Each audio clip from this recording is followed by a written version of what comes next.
Good evening. Welcome back to living the law of one. कल जो living the law of one का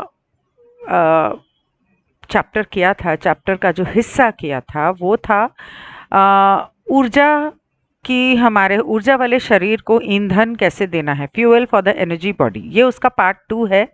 actually बहुत थोड़ा रह गया था, लेकिन रिकॉर्डिंग में प्रॉब्लम आ रही थी, तो जितना हो सका मैंने किया। तो इसके बाद जो नेक्स्ट सब्जेक्ट शुरू होगा वो अब मैं मंडे को शुरू करूंगी, और वो सब्जेक्ट है कि दिमाग और चेतना का इस्तेमाल कैसे करना है, उन दोनों को मिलाकर किस तरह से उसका इस्तेमाल करना है।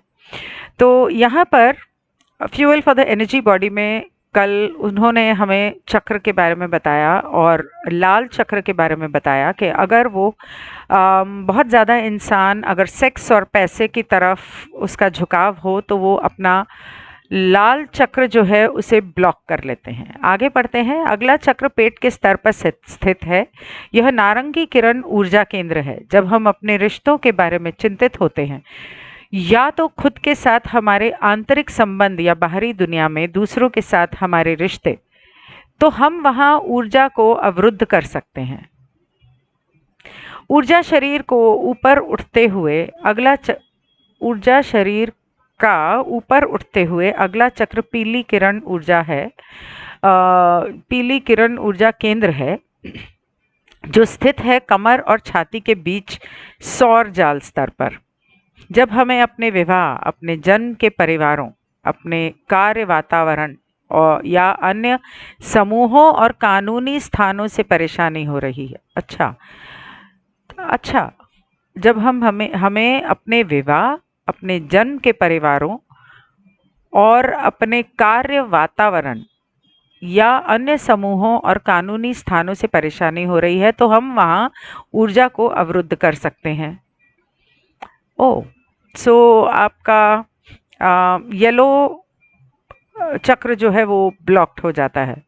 जब लोग इन पहले बुनियादी केंद्रों में से एक, दो या तीनों में अवरुद्ध हो जाते हैं, तो इसका मतलब है कि पाइपलाइन के चौथे और अगले चक्र जो हृदय या हरी किरण ऊर्जा केंद्र है को प्यार प्रकाश की पर्याप्त आपूर्ति नहीं होती है।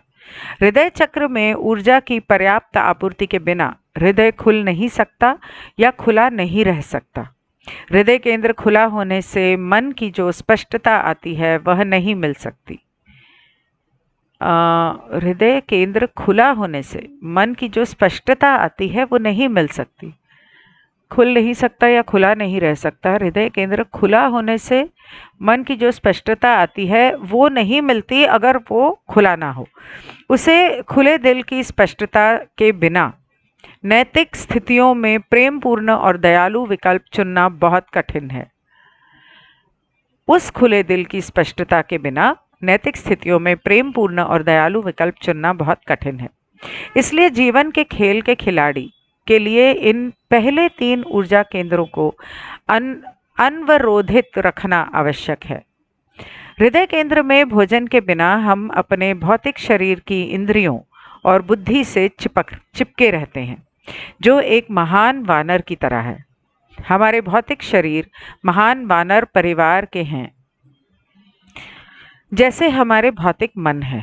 भौतिक मन चुनाव करने के लिए डिज़ाइन किया गया एक उपकरण है, और यह एक अच्छा उपकरण है, लेकिन बौद्धिक यानी मानसिक पसंद के मानदंड सीमित होते हैं। सांसारिक तार्किक विकल्प भौतिक पसंद के सांसारिक तार्किक विकल्प मानदंड के सीमित होते हैं।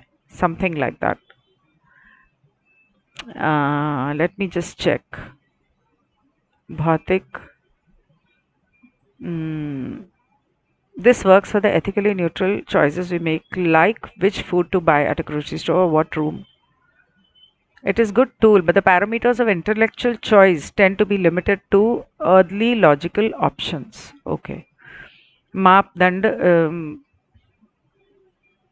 कहाँ गया? मानदंड सीमित होते हैं सांसारिक तार्किक विकल्प लेने के लिए। यह नैतिक रूप से तटस्थता के लिए अच्छा काम करता है। हम चुनाव करते हैं, जैसे किराने की दुकान से कौन सा खाना खरीदना है या सफाई के दिन सबसे पहले किस कमरे को साफ करना है। हालांकि जब बौद्धिक दिमाग नैतिक विकल्पों का सामना करता है तो वह समस्या को पूरी तरह से महत्व देने में विफल हो जाता है। महान वानर की एक विशिष्ट सामाजिक प्रकृति होती है। इसके मूल्य वे हैं, परिवार और कुल का। यह अपने कबीले की रक्षा के लिए अपने क्षेत्र की रक्षा करेगा। यह अपने कबीले को खिलाने और ठंड के मौसम में इसे गर्म रखने के लिए संसाधनों का संरक्षण करेगा। यह अपने कबीले के भीतर एक पदानुक्रमित संरचना बनाएगा। व्हाट इज दैट पदानुक्रमित? Hierarchical situation within its clan which honors those who are skilled in leadership, charismatic expression, crafts, fighting, wisdom और healing। यह अपने कबीले के भीतर एक पदानुकृत संरचना बनाएगा जो नेतृत्व, करिश्माई, अभिव्यक्ति, शिल्प, लड़ाई, ज्ञान या उपचार में कुशल लोगों का सम्मान करेगा। मतलब कि हायरार्की बनाएगा कि ये इंसान ये संभालेगा, ये इंसान ये संभालेगा। इंसान मतलब यहाँ पर ग्रेट एप की बात हो रही है। ये चोंच पैदा करता है, ऐसा आदेश दें जहां हर कोई अपनी जगह जानता हो। चोंच पैदा करता है, it creates a packing order. चोंच पैदा करता है नहीं, एक इस तरह से वो लोगों को या अपने कबीले के बंदरों को कार्य देता है कि तुम्हें ये करना है, तुम्हें ये करना है, तुम्हारे नीचे ये काम करेगा, तुम्हारे ऊपर ये काम करेगा। इस तरह से आदेश दे जहां हर कोई अपनी जगह जानता हो। और यह उन लोगों से दूर रहेगा जो उन पर सक्रिय रूप से हमला करेगा, जो उस कबीले से संबंधित नहीं है, जो दिखने में उसके विपरीत है या जो कबीले के लिए खतरा बनते प्रतीत होते हैं। ये पूर्वाग्रह और दृष्टिकोण एक खिलाड़ी को फ्लैट गेम बोर्ड पर जीवन भर शक्ति देने के लिए पर्याप्त है। वे गेम बोर्ड पर किसी खिलाड़ी को जीवन भर शक्ति देने के लिए पूरी तरह से अपर्याप्त है।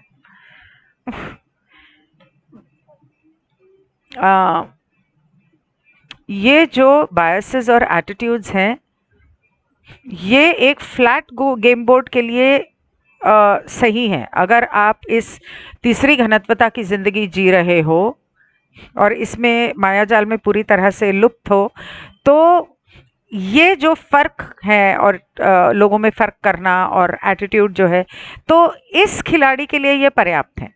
लेकिन जो इंसान जिंदगी का गेम बोर्ड यानी कि मल्टी डायमेंशनल गेम बोर्ड पे खेलना चाहता है, उसके लिए ये पर्याप्त नहीं है। अब समझ में आया? इस चेतना को खिलाने के लिए जो आपकी आत्मा या आत्मा का वातावरण है, जो ऊर्जा शरीर के भीतर रहती है और इसे विशुद्ध रूप से पशु जगत की भौतिकता से अलग करती है, आपको निर्माता के प्रेम प्रकाश की आवश्यकता है।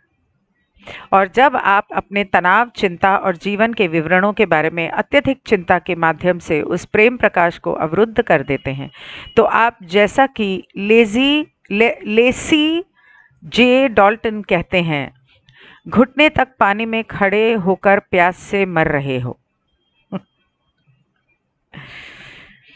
To feed this consciousness, that is the environment of your spirit or soul, which rests within the energy body and distinguishes it from the physicality of the pure animal world, you need the Creator's love light. हमारा जो ये भौतिक शरीर है, वो हमारे ऊर्जा के शरीर के अंदर रहता है, हमारे स्पिरिट के अंदर शरीर रहता है। तो इसे अपने शरीर से शरीर के रिश्ते में समझना, और ये समझना कि ये जो शरीर है ये पूरी तरह से एक जानवर की जो दुनिया होती है उस तरह से है, लेकिन अपनी एनर्जी बॉडी का इस शरीर से संबंध समझने के लिए आपको ईश्वर के प्रेम और प्रकाश की ज़रूरत है। और जब आप उस ईश्वर के प्रेम और प्रकाश को अपने सर से या अपने तलवों से, पैरों के तलवों से रोक देते हो, रबड़ की चप्पलें पहन के, हर वक्त चप्पल में रह के, ग्राउंडिंग नहीं करके, घास और मिट्टी से दूर रह के, नेचर से दूर रह के, समुद्र नदी के पानी से दूर रह के, और धूप में नहीं निकलते,